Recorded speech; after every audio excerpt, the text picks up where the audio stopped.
श्रीमद्भगवद्गीता 7वां अध्याय ज्ञान विज्ञान योग। अनुवाद।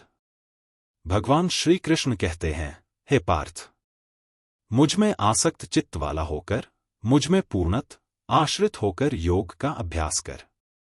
अब तू मुझसे वह ज्ञान सुन जिससे तू मुझे संपूर्ण रूप से और बिना किसी संदेह के जान सकेगा।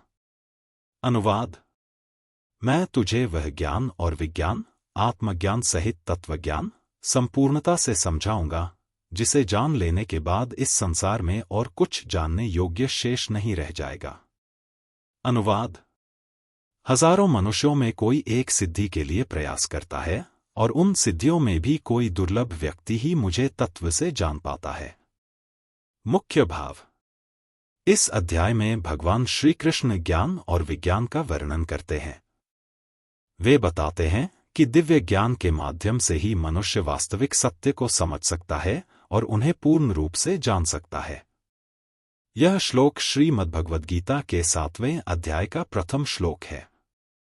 इसका संस्कृत श्लोक और हिंदी अर्थ निम्नलिखित है।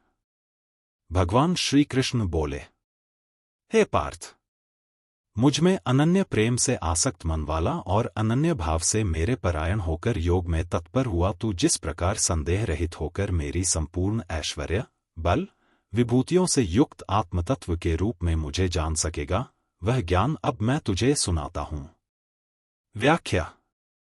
इस श्लोक में भगवान श्री कृष्ण अर्जुन को उपदेश दे रहे हैं कि यदि कोई भक्त अनन्य भाव से प्रेमपूर्वक ईश्वर में मन लगाकर उनकी शरण ग्रहण करता है तो वह संपूर्ण ज्ञान और आत्मा के रहस्यों को समझ सकता है। यहाँ भगवान ने आत्मतत्व और ईश्वरीय विभूतियों के गूढ़ ज्ञान को अर्जुन को सुनाने का वचन दिया है। यह अध्याय ज्ञान और विज्ञान के योग को विस्तार से समझाता है। मैं तेरे लिए इस विज्ञान सहित तत्वज्ञान को संपूर्णता से कहूंगा कि जिसको जानकर संसार में फिर कुछ भी जानने योग्य शेष नहीं रहता है। यह श्लोक श्रीमद्भगवद्गीता के 7वें अध्याय का द्वितीय श्लोक है। संस्कृत श्लोक और उसका हिंदी अर्थ इस प्रकार है। हिंदी अर्थ। मैं तेरे लिए इस विज्ञान सहित तत्वज्ञान को संपूर्णता से कहूंगा जिसे जान लेने के बाद इस संसार में फिर कुछ भी जानने योग्य शेष नहीं रहता। व्याख्या। भगवान श्री कृष्ण यहाँ अर्जुन को दिव्य ज्ञान और विज्ञान, आत्मज्ञान सहित तत्वज्ञान की महत्ता बता रहे हैं। ज्ञान, सामान्य आध्यात्मिक ज्ञान जैसे आत्मा और परमात्मा का ज्ञान। विज्ञान, प्रत्यक्ष अनुभवजन्य ज्ञान जैसे योग साधना के माध्यम से ईश्वर का प्रत्यक्ष अनुभव। भगवान यह स्पष्ट कर रहे हैं कि वह संपूर्ण और अंतिम सत्य का ज्ञान प्रदान करेंगे जिसके जानने के बाद संसार में और कोई रहस्य या जिज्ञासा शेष नहीं रह जाती। यह श्लोक परम ज्ञान की पूर्णता को दर्शाता है जो व्यक्ति को मोक्ष प्राप्ति के लिए आवश्यक है। यह श्लोक श्रीमद्भगवद्गीता के 7वें अध्याय का तृतीय श्लोक है। संस्कृत श्लोक और हिंदी अर्थ इस प्रकार है। हजारों मनुष्यों में कोई एक मेरी प्राप्ति के लिए यत्न करता है और उन यत्न करने वाले सिद्ध योगियों में भी कोई विरला पुरुष ही मेरे परायण होकर मुझे तत्व से जानता है। भगवान श्री कृष्ण यहाँ मानव जीवन में ईश्वर को तत्व से जानने की दुर्लभता को प्रकट कर रहे हैं। हजारों में कोई एक यत्न करता है। अधिकांश मनुष्य सांसारिक सुखों और भौतिक उपलब्धियों में ही उलझे रहते हैं। यत्न करने वालों में भी कोई विरला जानता है। जो साधना और योग के मार्ग पर चलते हैं उनमें भी केवल कोई विरला ही पूर्ण रूप से भगवान को तत्वतः समझ पाता है। यह श्लोक दर्शाता है कि ईश्वर का वास्तविक ज्ञान और उनकी अनुभूति अत्यंत दुर्लभ है जिसे केवल गहन भक्ति, तपस्या और आत्मसमर्पण के द्वारा ही प्राप्त किया जा सकता है। यह श्लोक श्रीमद्भगवद्गीता के 7वें अध्याय का तृतीय श्लोक है। संस्कृत श्लोक और हिंदी अर्थ इस प्रकार है। हजारों मनुष्यों में कोई एक मेरी प्राप्ति के लिए यत्न करता है और उन यत्न करने वाले सिद्ध योगियों में भी कोई विरला पुरुष ही मेरे परायण होकर मुझे तत्व से जानता है। व्याख्या। भगवान श्री कृष्ण यहाँ मानव जीवन में ईश्वर को तत्व से जानने की दुर्लभता को प्रकट कर रहे हैं। हजारों में कोई एक यत्न करता है। अधिकांश मनुष्य सांसारिक सुखों और भौतिक उपलब्धियों में ही उलझे रहते हैं। यत्न करने वालों में भी कोई विरला जानता है। जो साधना और योग के मार्ग पर चलते हैं, उनमें भी केवल कोई विरला ही पूर्ण रूप से भगवान को तत्वतः समझ पाता है। यह श्लोक दर्शाता है कि ईश्वर का वास्तविक ज्ञान और उनकी अनुभूति अत्यंत दुर्लभ है, जिसे केवल गहन भक्ति, तपस्या और आत्मसमर्पण के द्वारा ही प्राप्त किया जा सकता है। हे अर्जुन, तू ऐसा समझ कि संपूर्ण भूत इन दोनों प्रकृतियों परापरा से उत्पन्न होने वाले हैं और मैं संपूर्ण जगत की उत्पत्ति तथा प्रलय रूप हूं, अर्थात संपूर्ण जगत का मूल कारण हूं। हे धनंजय, मुझसे भिन्न दूसरा कोई भी परम कारण नहीं है। यह संपूर्ण सूत्र में मणियों के सदृश मुझ में गुंथा हुआ है। यह श्लोक श्रीमद्भगवद्गीता के 7वें अध्याय के 6 और 7वें श्लोक हैं। संस्कृत श्लोक और हिंदी अर्थ इस प्रकार हैं। हिंदी अर्थ। हे अर्जुन, तू ऐसा समझ कि संपूर्ण भूत, जीव मात्र, इन दोनों प्रकृतियों अपरा और परा से उत्पन्न हुए हैं। मैं संपूर्ण जगत की उत्पत्ति और प्रलय का कारण हूं। हिंदी अर्थ। हे धनंजय, मुझसे भिन्न कोई अन्य परम कारण नहीं है। यह संपूर्ण जगत मुझमें सूत्र में पिरोए हुए मणियों के समान स्थित है। व्याख्या। इन श्लोकों में भगवान श्री कृष्ण सृष्टि के परम कारण का वर्णन कर रहे हैं। संपूर्ण सृष्टि का आधार। समस्त जीव एवं जगत अपरा, भौतिक और परा, चेतन प्रकृतियों से उत्पन्न होते हैं। वे स्वयं सृष्टि के उद्गम और सहार का मूल कारण हैं। सर्वोच्चता। भगवान कहते हैं कि उनसे परे कोई अन्य परम कारण नहीं है। संपूर्ण जगत उन्हीं में व्याप्त है, जैसे धागे में मोती गुंथे होते हैं। मुख्य संदेश। भगवान श्री कृष्ण यहां अपने सर्वव्यापक और सर्वशक्तिमान स्वरूप को प्रकट कर रहे हैं। वे इस श्लोक में स्पष्ट करते हैं कि समस्त सृष्टि उन्हीं में स्थित और उन्हीं से उत्पन्न है। हे अर्जुन, जल में मैं रस हूं, चंद्रमा और सूर्य में मैं प्रकाश हूं, संपूर्ण वेदों में प्रणव मैं हूं, आकाश में शब्द और पुरुषों में पुरुषत्व मैं हूं, पृथ्वी में पवित्र गंध और अग्नि में मैं तेज हूं, संपूर्ण भूतों में मैं जीवन हूं, अर्थात जिससे वे जीते हैं वह तत्व मैं हूं, तथा तपस्वियों में तप मैं हूं। यह श्लोक श्रीमद्भगवद्गीता के 7वें अध्याय के 8वें और 9वें श्लोक हैं। संस्कृत श्लोक और हिंदी अर्थ इस प्रकार हैं। हिंदी अर्थ। हे कौन्तेय, मैं जल में रस हूं, चंद्रमा और सूर्य में प्रकाश हूं, संपूर्ण वेदों में ओंकार प्रणव हूं, आकाश में शब्द और पुरुषों में पुरुषत्व हूं। हिंदी अर्थ। मैं पृथ्वी में पवित्र गंध हूं, अग्नि में तेज हूं, समस्त भूतों में जीवन शक्ति, जीवन देने वाला तत्व हूं तथा तपस्वियों में तप हूं। व्याख्या।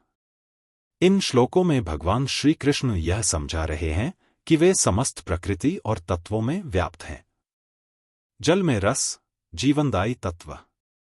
चंद्र सूर्य में प्रकाश, जो संसार को प्रकाशित करता है। वेदों में प्रणव, दिव्य ध्वनि, जो सृष्टि का मूल है। आकाश में शब्द, ध्वनि का कारण। पुरुषों में पुरुषत्व, साहस, शक्ति और धर्मपरायणता। पृथ्वी में पवित्र गंध, प्राकृतिक सुगंध। अग्नि में तेज, उष्णता और प्रकाश। भूतों में जीवन, जीवन शक्ति या प्राण। तपस्वियों में तप, आत्मसंयम और साधना का बल। मुख्य संदेश।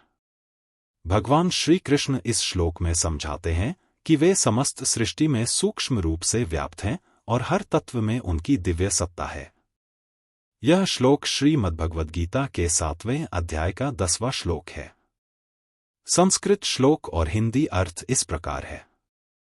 यह श्लोक श्रीमद्भगवद्गीता के 7वें अध्याय का 10वां श्लोक है। संस्कृत श्लोक और हिंदी अर्थ इस प्रकार है। श्लोक 7.10 बीजमा सर्वभूताना विद्धि पार्थ सनातन बुद्धिर्बुद्धिमतामस्मि तेजस्तेजस्विनामहम्। हिंदी अर्थ। हे अर्जुन, तू समस्त भूतों का सनातन बीज, सृजन का मूल कारण, मुझे ही जान। मैं बुद्धिमानों की बुद्धि और तेजस्वियों का तेज हूं। व्याख्या।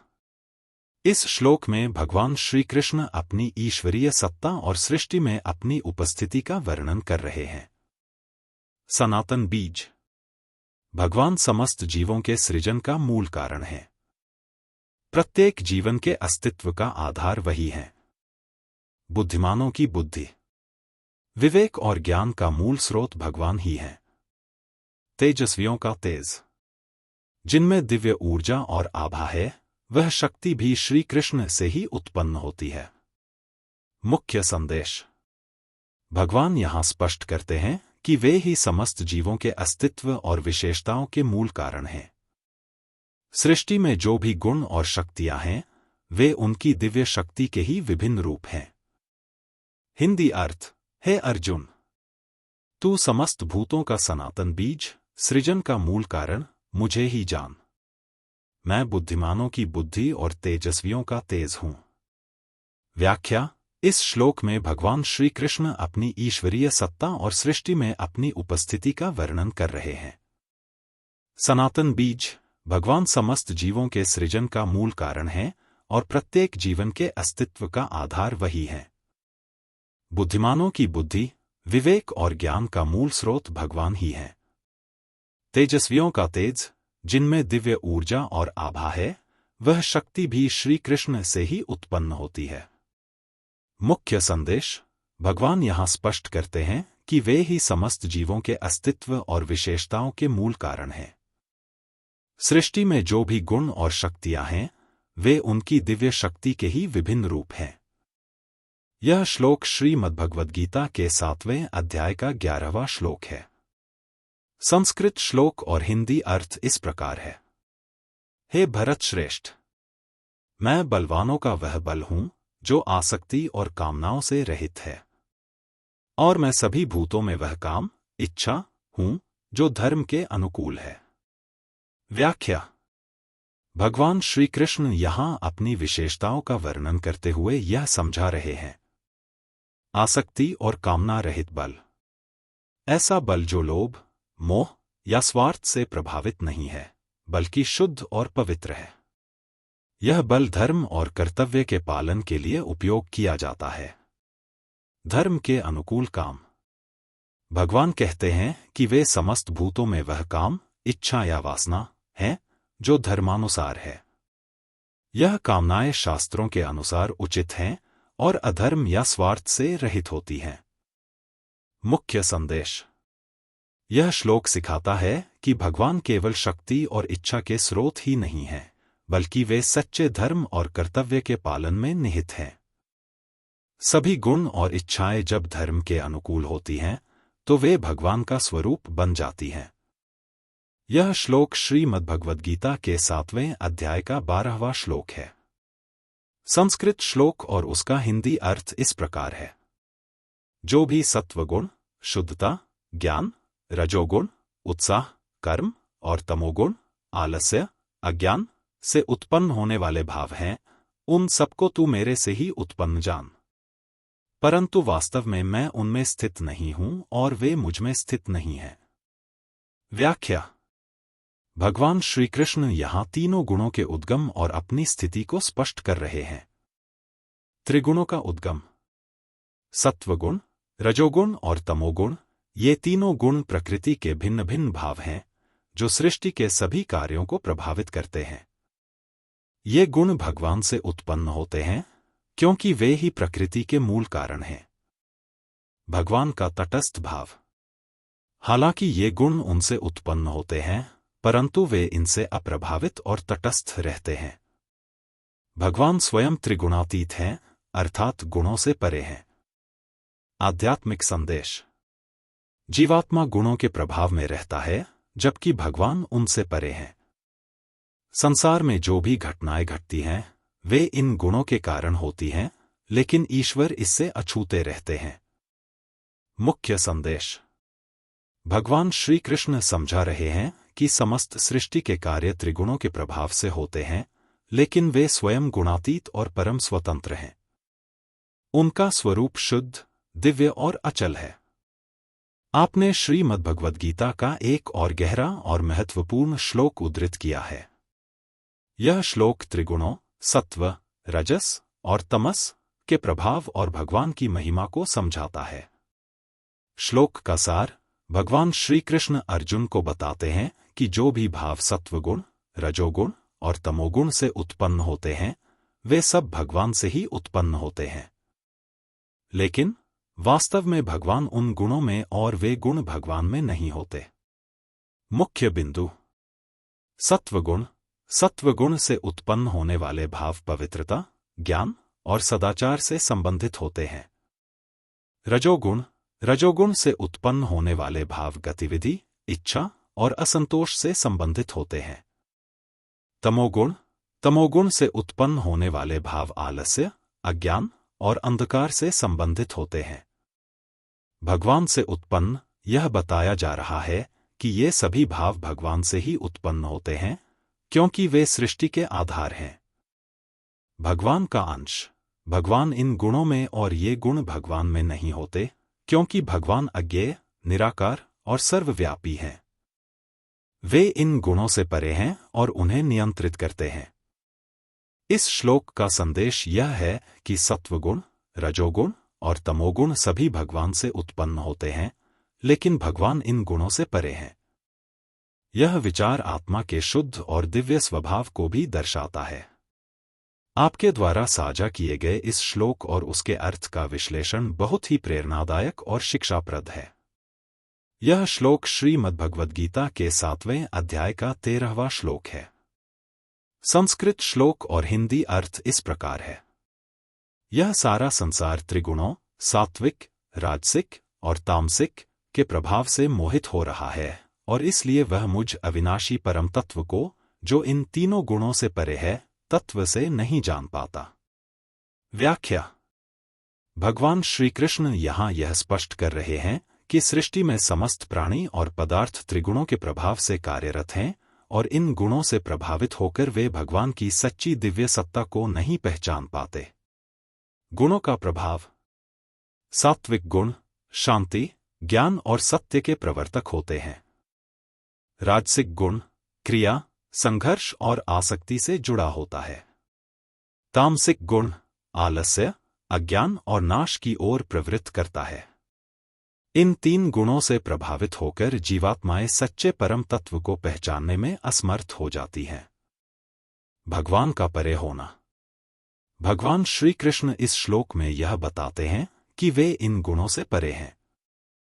वे न तो इन गुणों से प्रभावित होते हैं और न ही इन गुणों में बंधे होते हैं। इसलिए जो व्यक्ति इन गुणों से ऊपर उठकर भगवान को जानने का प्रयास नहीं करता, वह उन्हें तत्व से नहीं जान सकता। मुख्य संदेश: यह श्लोक बताता है कि जब व्यक्ति त्रिगुणों के प्रभाव से मोहित हो जाता है, तब वह भगवान के वास्तविक स्वरूप को नहीं पहचान पाता। भगवान को तत्व से जानने के लिए व्यक्ति को इन गुणों से परे उठकर दिव्य दृष्टि की आवश्यकता है। यह श्लोक श्रीमद्भगवद्गीता के 7वें अध्याय का 14वां श्लोक है।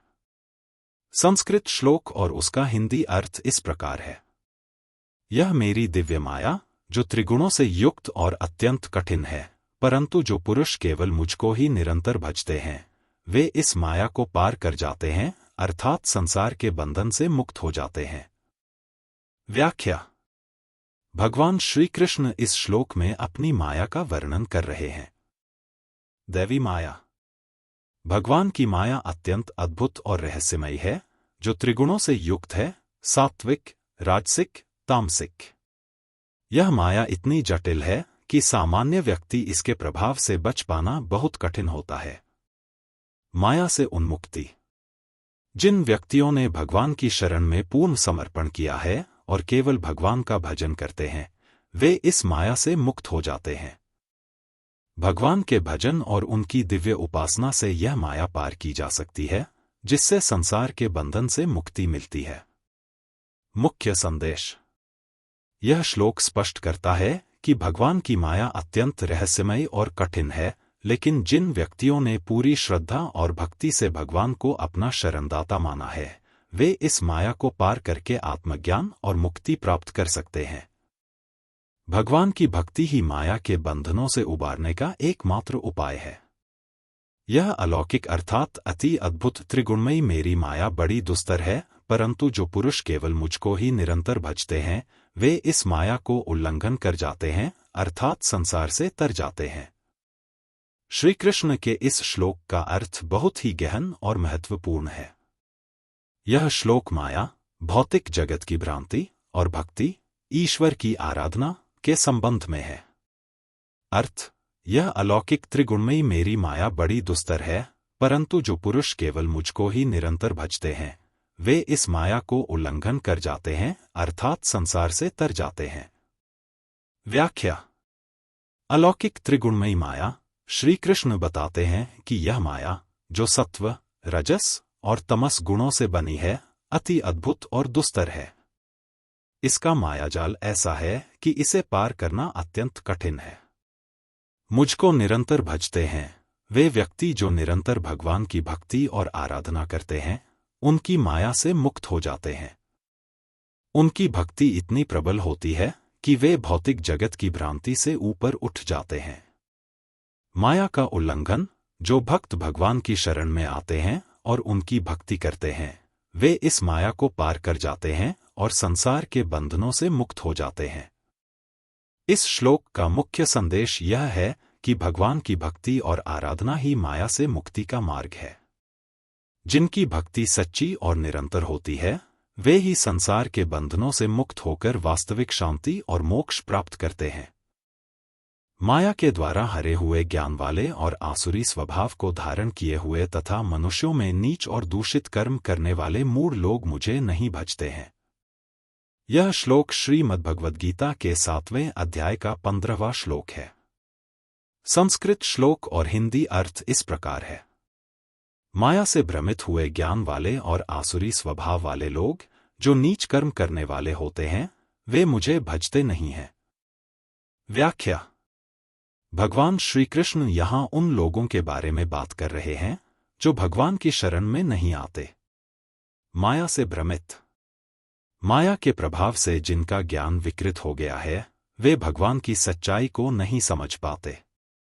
ऐसे लोग अपने आसुरी स्वभाव और अहंकार से प्रभावित होते हैं, जो उन्हें दिव्य मार्ग पर चलने से रोकते हैं। आसुरी स्वभाव और नीच कर्म: ये लोग अपनी बुरी प्रवृत्तियों, आसुरी स्वभाव और नीच कर्मों के कारण भगवान के भक्ति मार्ग से दूर रहते हैं। वे न तो धर्म को समझते हैं और न ही उनके जीवन में भक्ति का स्थान होता है। मुख्य संदेश: यह श्लोक बताता है कि जो लोग आसुरी स्वभाव के कारण बुरे कर्म करते हैं और माया के प्रभाव से भ्रमित रहते हैं, वे भगवान की भक्ति में समर्पित नहीं हो पाते। भगवान की सच्ची भक्ति पाने के लिए अहंकार और आसुरी प्रवृत्तियों को त्यागना आवश्यक है।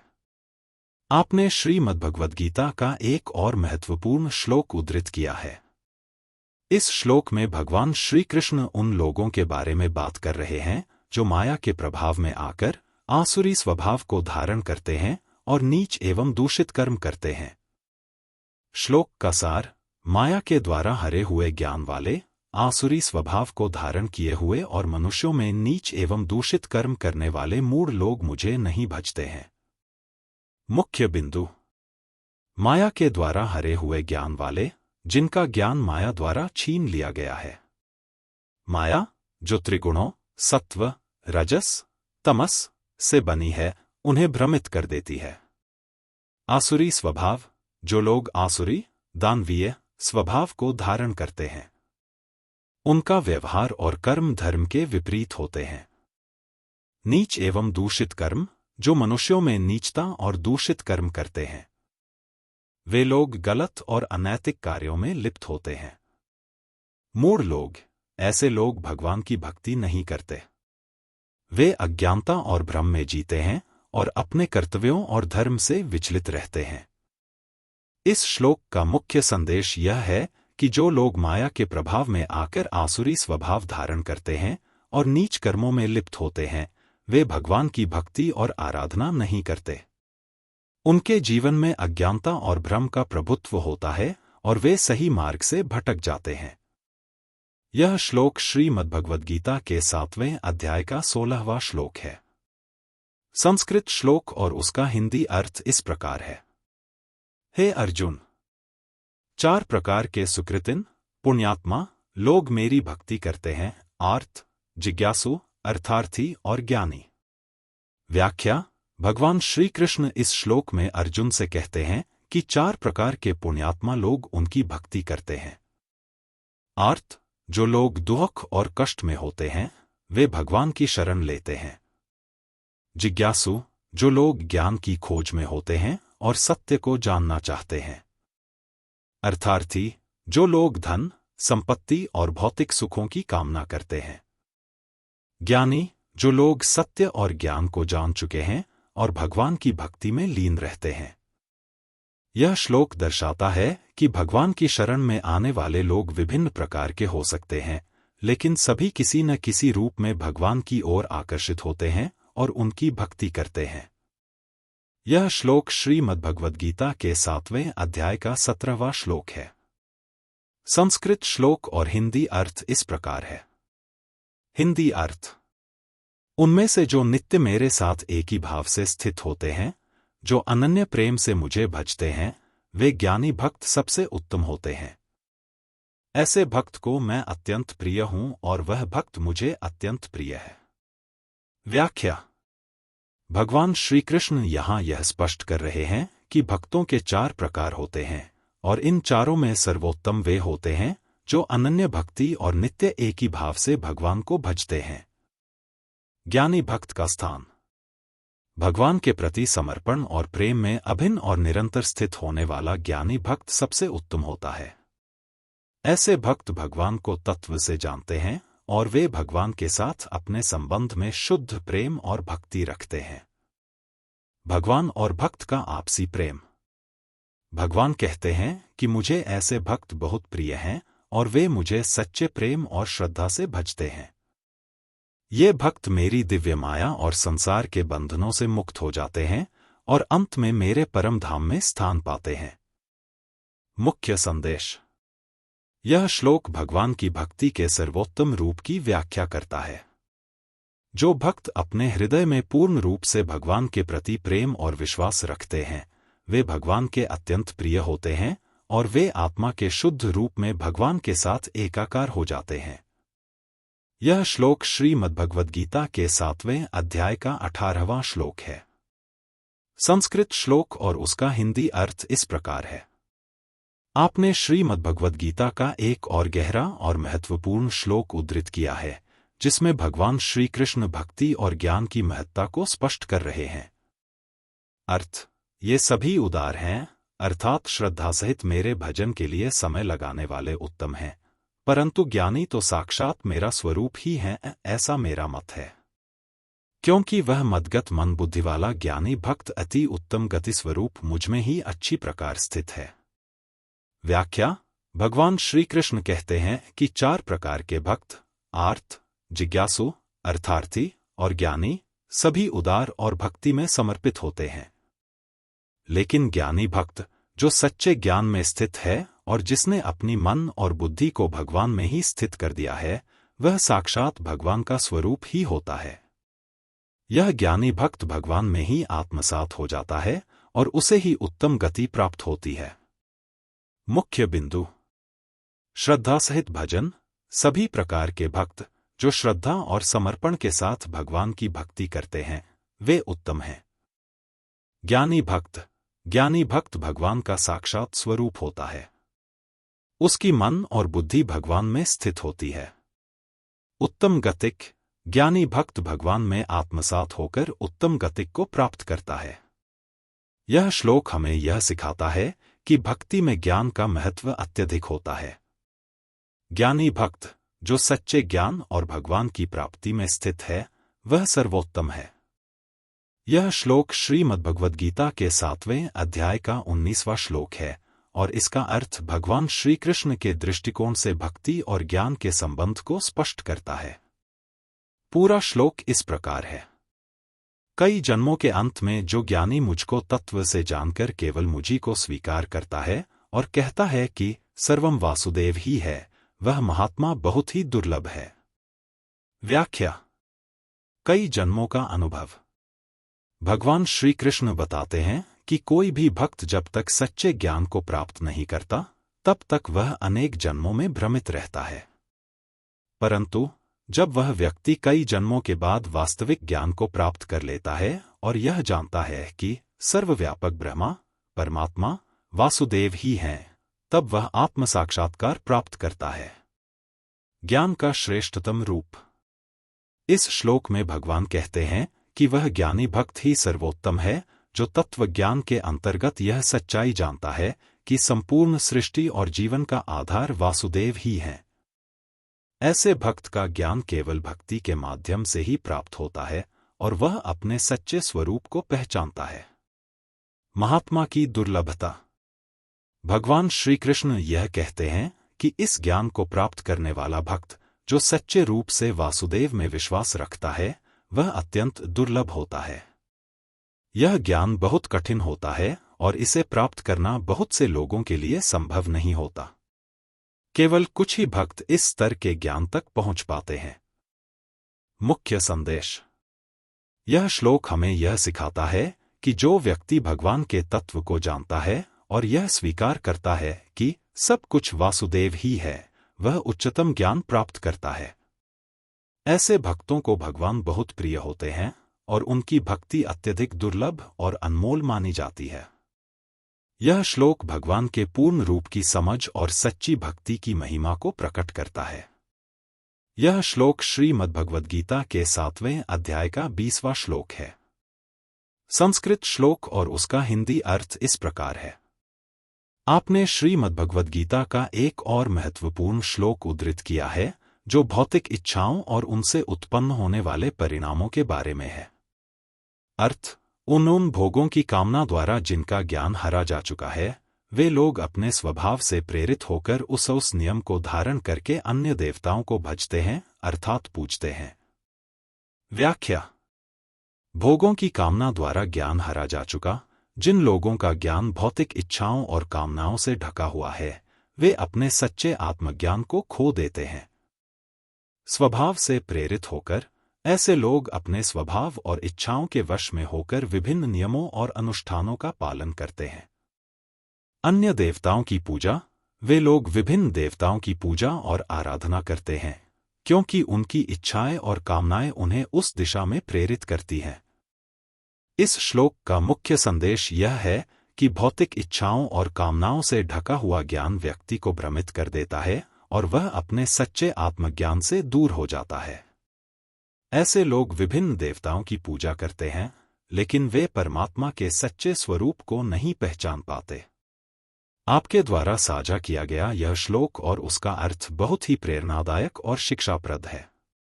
आपने श्रीमद्भगवद्गीता के एक और महत्वपूर्ण श्लोक का उल्लेख किया है। इस श्लोक में भगवान श्री कृष्ण भक्तों की विभिन्न इच्छाओं और उनकी श्रद्धा के बारे में बात कर रहे हैं। अर्थ, जो सकाम भक्त जिस देवता के स्वरूप को श्रद्धा से पूजना चाहता है, उस भक्त की श्रद्धा को मैं उसी देवता के प्रति स्थिर करता हूं। व्याख्या। सकाम भक्त, जो भक्त भौतिक इच्छाओं और कामनाओं से प्रेरित होकर देवताओं की पूजा करते हैं। श्रद्धा। भगवान श्री कृष्ण कहते हैं कि वे भक्त की श्रद्धा को उसी देवता के प्रति स्थिर करते हैं जिसे वह पूजना चाहता है। स्थिर श्रद्धा, इसका अर्थ है कि भगवान भक्त की श्रद्धा और विश्वास को स्थिर और मजबूत बनाते हैं जिससे वह अपने चुने हुए देवता की पूजा में स्थिर रह सके। इस श्लोक का मुख्य संदेश यह है कि भगवान श्री कृष्ण सभी भक्तों की इच्छाओं और श्रद्धा को समझते हैं और उनकी श्रद्धा को उसी देवता के प्रति स्थिर करते हैं जिसे वे पूजना चाहते हैं। यह भगवान की सर्वव्यापकता और उनके भक्तों के प्रति प्रेम को दर्शाता है। आपके द्वारा साझा किया गया यह श्लोक बहुत ही प्रेरणादायक और शिक्षाप्रद है। इस श्लोक में भगवान श्री कृष्ण ने बताया है कि जो व्यक्ति किसी देवता की पूजा श्रद्धा से करता है, वह उस देवता से भगवान द्वारा निर्धारित इच्छित फल प्राप्त करता है। वह पुरुष उस देवता से उन भोगों को प्राप्त करता है जो उसने इच्छा की होती है, लेकिन ध्यान रखना चाहिए कि यह फल भगवान के ही विधान से प्राप्त होता है।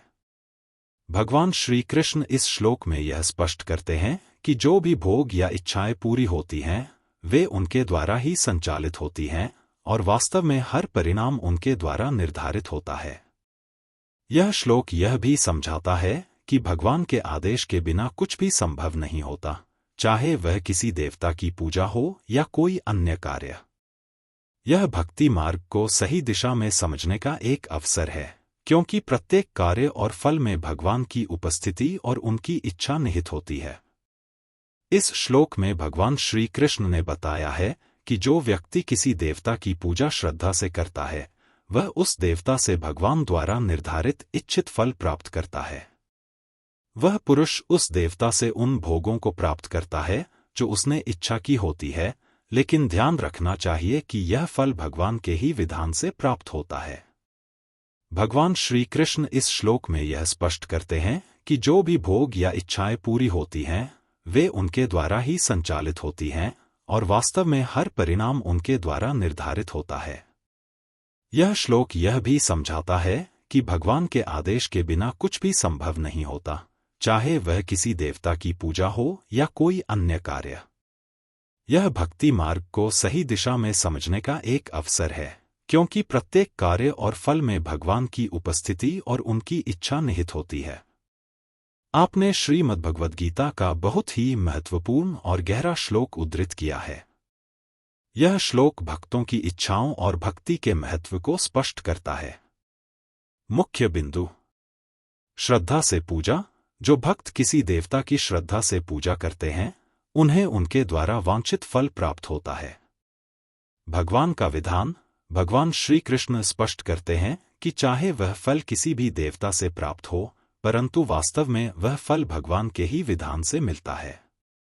भगवान का आदेश: कोई भी भौतिक या आध्यात्मिक फल भगवान के आदेश के बिना संभव नहीं होता। वे ही सभी कार्यों और फलों के संचालक हैं। भक्ति मार्ग। यह श्लोक भक्ति मार्ग की सही दिशा को समझने का अवसर प्रदान करता है। प्रत्येक कार्य और फल में भगवान की उपस्थिति और उनकी इच्छा निहित होती है। व्याख्या: भगवान श्री कृष्ण कहते हैं कि जो भक्त किसी देवता की श्रद्धा से पूजा करते हैं, वे उस देवता से इच्छित फल प्राप्त करते हैं, लेकिन उस फल का वास्तविक स्रोत भगवान श्री कृष्ण ही होते हैं।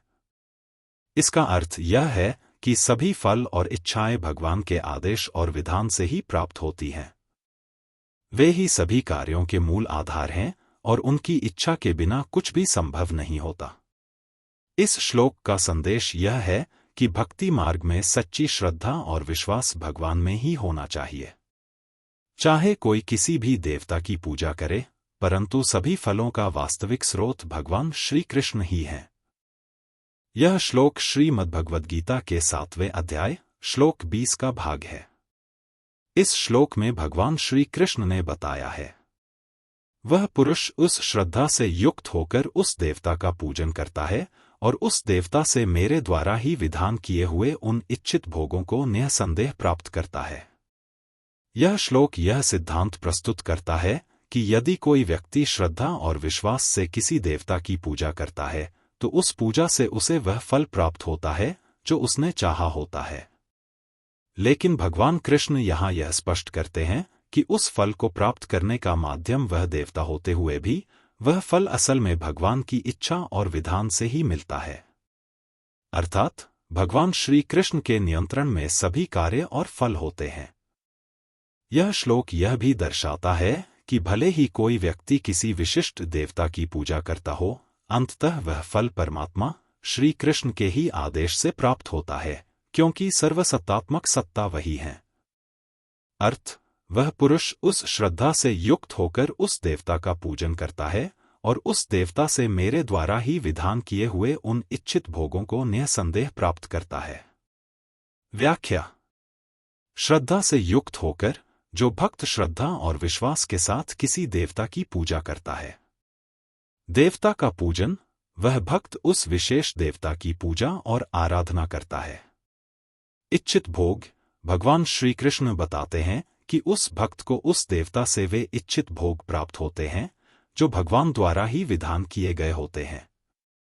भगवान का विधान यह समझने योग्य है कि सभी भोग और इच्छाएं भगवान श्री कृष्ण के विधान से ही प्राप्त होती हैं।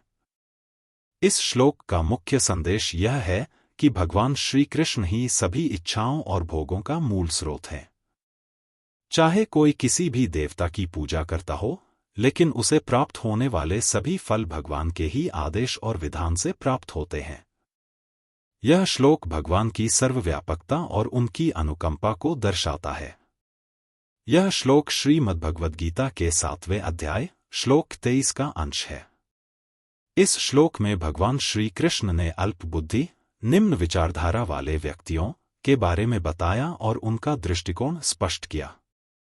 परंतु उन अल्प बुद्धि वालों का वह फल नाशवान है तथा वे देवताओं को पूजने वाले देवताओं को प्राप्त होते हैं और मेरे भक्त चाहे जैसे ही भजें, अंत में मुझे ही प्राप्त होते हैं।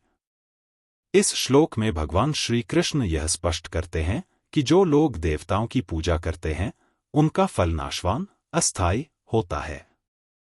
ऐसे लोग जो केवल सांसारिक लाभ की कामना करते हैं, वे देवताओं के द्वारा दिए गए भोगों को प्राप्त करते हैं, लेकिन यह भोग स्थायी नहीं होते। वहीं भगवान श्री कृष्ण यह भी बताते हैं कि जो लोग पूरी श्रद्धा और भक्ति से उनकी पूजा अर्थात भगवान श्री कृष्ण की भक्ति करते हैं, वे अंत में उन्हें प्राप्त करते हैं, चाहे वे किसी भी प्रकार से उनका भजन करें। भगवान कहते हैं कि उनके भक्तों को निरंतर और शाश्वत आनंद और मोक्ष की प्राप्ति होती है, जो कि किसी अन्य देवता की पूजा से प्राप्त नहीं होता। इस श्लोक का संदेश यह है कि भगवान श्री कृष्ण की भक्ति सर्वोत्तम है, क्योंकि वह अनंत और परम सुख की ओर मार्गदर्शन करती है, जबकि अन्य देवताओं की पूजा से मिलने वाले फल सीमित और क्षणिक होते हैं। अर्थ: परंतु उन अल्प बुद्धि वालों का वह फल नाशवान है तथा वे देवताओं को पूजने वाले देवताओं को प्राप्त होते हैं और मेरे भक्त चाहे जैसे ही भजें, अंत में मुझे ही प्राप्त होते हैं। व्याख्या: अल्प बुद्धि वालों का फल नाशवान। जो लोग अल्प बुद्धि, कम ज्ञान वाले होते हैं, उनका फल नाशवान, क्षणभंगुर होता है। यानी जो लोग देवताओं की पूजा भौतिक इच्छाओं की पूर्ति के लिए करते हैं, वे केवल अस्थायी फल प्राप्त करते हैं। देवताओं को पूजने वाले जो लोग विभिन्न देवताओं की पूजा करते हैं, वे उन्हीं देवताओं को प्राप्त होते हैं। इसका मतलब है कि वे देवताओं द्वारा प्रदान किए गए अस्थायी भोगों का आनंद लेते हैं। भगवान के भक्त जो लोग भगवान श्री कृष्ण की भक्ति करते हैं, चाहे वे किसी भी प्रकार से भक्ति करें, अंत में भगवान को ही प्राप्त होते हैं। उनका फल स्थायी और शाश्वत होता है। इस श्लोक का मुख्य संदेश यह है कि भौतिक इच्छाओं की पूर्ति के लिए देवताओं की पूजा करने वाले लोग अस्थायी फल प्राप्त करते हैं, जबकि भगवान श्री कृष्ण के सच्चे भक्त जो निरंतर भक्ति में लगे रहते हैं, अंत में भगवान को ही प्राप्त होते हैं। यह शाश्वत और अटल सत्य है। यह श्लोक श्रीमद्भगवद्गीता के 7वें अध्याय श्लोक 24 का अंश है। इस श्लोक में भगवान श्री कृष्ण ने बुद्धिहीन व्यक्तियों के बारे में बताया है जो परमात्मा की वास्तविकता को नहीं समझ पाते हैं। बुद्धिहीन पुरुष मेरे अनुत्तम, अविनाशी, परम भाव को न जानते हुए मन इंद्रियों से परे मुझ सच्चिदानंदघन परमात्मा को मनुष्य की भांति जानकर व्यक्ति के भाव को प्राप्त हुआ मानते हैं। यह श्लोक यह स्पष्ट करता है कि जो लोग भगवान के उच्चतम और निराकार रूप को नहीं समझ पाते, वे उन्हें केवल एक सामान्य मनुष्य के रूप में देखते हैं और उनकी दिव्यता का सही ज्ञान नहीं पाते। ऐसे लोग अल्प बुद्धि होते हैं क्योंकि वे भगवान की असली, सच्चिदानंदघन, सत, चित, आनंद से परिपूर्ण और अविनाशी प्रकृति को नहीं समझ पाते। भगवान श्री कृष्ण को, उनके अद्वितीय और अनंत स्वरूप को केवल एक मनुष्य के रूप में देखना एक गहरी अज्ञानता का प्रतीक है। भगवान का यह रूप केवल बाहरी दृष्टि से दिखता है, लेकिन उनका वास्तविक स्वरूप इंद्रियों से परे और मानसिकता से ऊपर है।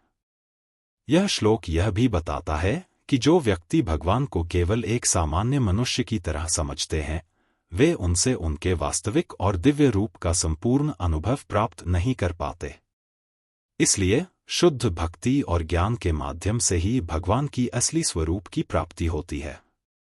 यह श्लोक श्रीमद्भगवद्गीता के 7वें अध्याय श्लोक 25 का अंश है।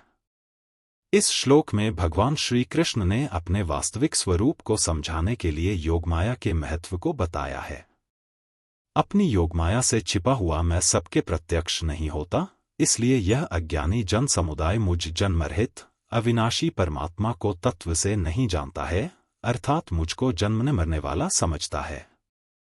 इस श्लोक का अर्थ है कि भगवान श्री कृष्ण अपनी योगमाया, दैवी शक्ति से अपने वास्तविक दिव्य रूप को सामान्य व्यक्तियों से छिपाए रखते हैं। वे अपनी शक्ति से जो अज्ञानी लोग हैं, उन्हें अपने अविनाशी और सच्चिदानंदपूर्ण स्वरूप को नहीं दिखाते। जिन्हें भगवान की वास्तविकता का ज्ञान नहीं है, वे उन्हें जन्म और मरण के चक्र से संबंधित समझते हैं, जैसे किसी सामान्य व्यक्ति को। भगवान श्री कृष्ण का वास्तविक रूप जन्म मृत्यु से परे, अविनाशी और अनंत है, लेकिन यह सच केवल उन लोगों के लिए प्रकट होता है जो भक्ति और ज्ञान के द्वारा उनकी दिव्यता को समझ पाते हैं।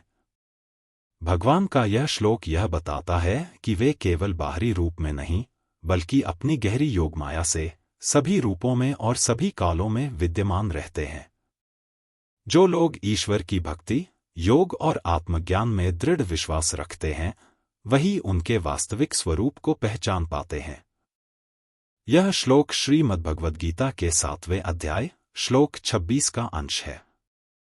इस श्लोक में भगवान श्री कृष्ण ने अपने दिव्य ज्ञान और उनकी पहचान के बारे में अर्जुन से कहा, हे अर्जुन, पूर्व में व्यतीत हुए और वर्तमान में स्थित तथा आगे होने वाले सब भूतों को मैं जानता हूं, परंतु मुझको कोई भी श्रद्धा भक्तिरहित पुरुष नहीं जानता।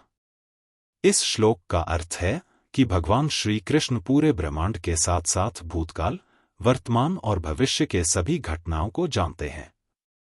उनका ज्ञान निरंतर और सर्वव्यापी है और वे संपूर्ण सृष्टि के कर्ता और नियंत्रक हैं। भगवान का यह दिव्य स्वरूप समय और स्थान से परे है और वे सब कुछ जानते हैं, चाहे वह अतीत हो, वर्तमान हो या भविष्य हो। लेकिन भगवान श्री कृष्ण यह भी बताते हैं कि जो व्यक्ति श्रद्धा और भक्ति से रहित होते हैं, वे उनका असली स्वरूप नहीं पहचान सकते। केवल वह व्यक्ति जो पूर्ण रूप से श्रद्धा और भक्ति से उनका अनुसरण करता है, वे ही भगवान की वास्तविकता को समझ सकते हैं और उन्हें साकार और निराकार रूप में जान सकते हैं। इस श्लोक में भगवान यह स्पष्ट करते हैं कि भक्ति के बिना उनका ज्ञान संभव नहीं है, क्योंकि उनके ज्ञान की गहराई और उनकी दिव्यता को केवल श्रद्धा और भक्ति के माध्यम से ही अनुभव किया जा सकता है। यह श्लोक श्रीमद्भगवद्गीता के 7वें अध्याय श्लोक 27 का अंश है। इस श्लोक में भगवान श्री कृष्ण अर्जुन को बताते हैं, हे भरतवंशी अर्जुन, संसार में इच्छा और द्वेष से उत्पन्न हुए सुख दुख आदि द्वंद्व रूप मोह से संपूर्ण प्राणी अति अज्ञानता को प्राप्त हो रहे हैं। इस श्लोक का अर्थ है कि संसार में सभी प्राणी इच्छा और द्वेष, अच्छा या बुरा चाहने की प्रवृत्ति के कारण सुख और दुख के द्वंद्व, विरोधी भावनाओं का सामना कर रहे हैं।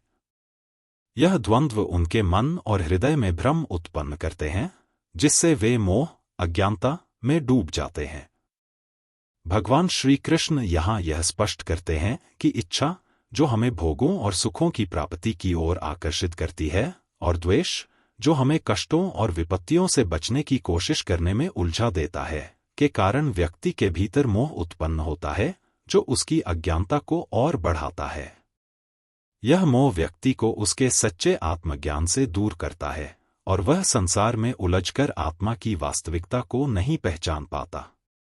यह श्लोक यह सिखाता है कि जब तक मनुष्य इन इच्छाओं और द्वेषों से ऊपर नहीं उठता और अपने भीतर शांति और संतुलन नहीं लाता, तब तक वह माया, सांसारिक भ्रम में बंधा रहता है। इस मोह और अज्ञानता से मुक्ति पाने के लिए व्यक्ति को भक्ति, ध्यान और आत्मज्ञान की आवश्यकता होती है, ताकि वह परमात्मा के दिव्य स्वरूप को समझ सके। निष्काम भाव से श्रेष्ठ कर्मों का आचरण करने वाला जिन पुरुषों का पाप नष्ट हो गया है, वे रागद्वेषादिजनित द्वंद्व रूप मोह से मुक्त और दृढ़ निश्चय वाले पुरुष मुझको भजते हैं। यह श्लोक श्रीमद्भगवद्गीता के 7वें अध्याय श्लोक 28 का अंश है। इस श्लोक में भगवान श्री कृष्ण ने उन व्यक्तियों के बारे में बताया है जो निष्काम भाव से श्रेष्ठ कर्मों का पालन करते हैं। श्रेष्ठ कर्मों का आचरण करने वाला जिन पुरुषों का पाप नष्ट हो गया है, वे रागद्वेषादिजनित द्वंद्व रूप मोह से मुक्त और दृढ़ निश्चय वाले पुरुष मुझको भजते हैं। इस श्लोक का अर्थ है कि जो लोग निष्काम भाव, स्वार्थ रहित भाव से अच्छे और श्रेष्ठ कर्मों का पालन करते हैं, उनके पाप, अज्ञानता से उत्पन्न कर्म समाप्त हो जाते हैं। ऐसे लोग अपने राग, इच्छा और द्वेष, नफरत से उत्पन्न द्वंद्वों से मुक्त हो जाते हैं। वे मोह, अज्ञानता से पार होकर दृढ़ निश्चय और पूर्ण भक्ति के साथ भगवान श्री कृष्ण की पूजा करते हैं। भगवान श्री कृष्ण यह कहते हैं कि जो लोग अपने कर्मों को केवल भगवान की इच्छा और संतुलन के लिए करते हैं, वे पापों से मुक्त हो जाते हैं और अपने हृदय को शुद्ध कर लेते हैं। उनके भीतर से राग और द्वेष की विकृतियां समाप्त हो जाती हैं और वे पूर्ण रूप से दिव्य ज्ञान और भक्ति में लीन हो जाते हैं। इस श्लोक से यह सिद्ध होता है कि निष्काम कर्म, स्वार्थ रहित कर्म से भक्ति और सत्य की राह पर चलने से व्यक्ति भगवान की सच्ची भक्ति की ओर अग्रसर होता है और मुक्ति को प्राप्त करता है। यह श्लोक श्रीमद्भगवद्गीता के 7वें अध्याय श्लोक 29 का अंश है। इस श्लोक में भगवान श्री कृष्ण ने उन व्यक्तियों के बारे में बताया है जो सच्चे भक्ति और आध्यात्मिक ज्ञान की ओर अग्रसर होते हैं। जो मेरे शरण होकर जरा और मरण से छूटने के लिए यत्न करते हैं, वे पुरुष उस ब्रह्मा को तथा संपूर्ण अध्यात्म को और संपूर्ण कर्म को जानते हैं। इस श्लोक का अर्थ है कि जो व्यक्ति भगवान श्री कृष्ण की शरण में आते हैं और जन्म और मृत्यु, जरा और मरण के चक्र से छुटकारा पाने के लिए प्रयासरत रहते हैं, वे ब्रह्मा, परमात्मा, आध्यात्मिक ज्ञान और कर्मों का संपूर्ण ज्ञान प्राप्त कर लेते हैं। भगवान श्री कृष्ण यहाँ यह बताते हैं कि जो व्यक्ति भक्ति और साधना द्वारा भगवान की शरण में आते हैं, वे केवल सांसारिक जीवन के सुख दुख से नहीं उबरते, बल्कि वे आत्मज्ञान की उच्चतम अवस्था को प्राप्त करते हैं। वे ब्रह्मा, परम तत्व, परमात्मा और आध्यात्मिक वास्तविकता के गहरे तत्व को जानते हैं और वे कर्मों के मूल को समझते हैं कि सभी कर्मों का असली उद्देश्य आत्मा की मुक्ति है, न कि भौतिक सुख की प्राप्ति। इस श्लोक में भगवान यह भी स्पष्ट करते हैं कि सच्ची भक्ति और आध्यात्मिक ज्ञान से ही व्यक्ति जन्म मृत्यु के चक्र से बाहर निकलता है और मुक्ति की प्राप्ति करता है। यह श्लोक श्रीमद्भगवद्गीता के 7वें अध्याय श्लोक 30 का अंश है। इस श्लोक में भगवान श्री कृष्ण ने उन व्यक्तियों के बारे में बताया है जो अंत समय में भी सही तरीके से भगवान की दिव्यता को पहचानते हैं।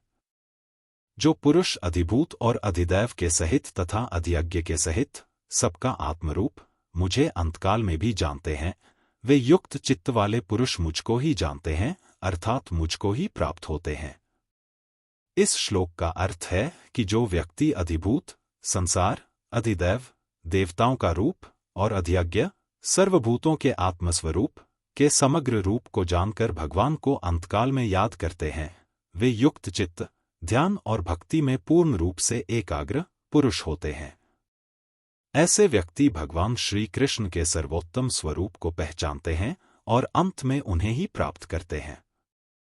भगवान श्री कृष्ण यह कहते हैं कि जो लोग सही तरीके से सभी जीवन रूपों और सभी दिव्य शक्तियों के एकत्रित स्वरूप में उनका दिव्य रूप पहचानते हैं, वे सच्ची भक्ति से जुड़ते हैं और अंत में वे परमात्मा की प्राप्ति करते हैं। यहाँ तक कि अंतिम क्षण में भी यदि उनका मन और हृदय भगवान में स्थिर रहता है, तो वे मोक्ष को प्राप्त करते हैं। यह श्लोक यह बताता है कि भगवान का सही ज्ञान और भक्ति जीवन के हर क्षण में आवश्यक है, क्योंकि केवल यही मार्ग व्यक्ति को भगवान के सिद्ध स्वरूप तक पहुंचाता है। इस प्रकार उपनिषद, ब्रह्म विद्या तथा योग शास्त्र स्वरूप श्रीमद् भगवद गीता में श्री कृष्ण तथा अर्जुन के संवाद में ज्ञान वियोग नामक 7वां अध्याय संपूर्ण।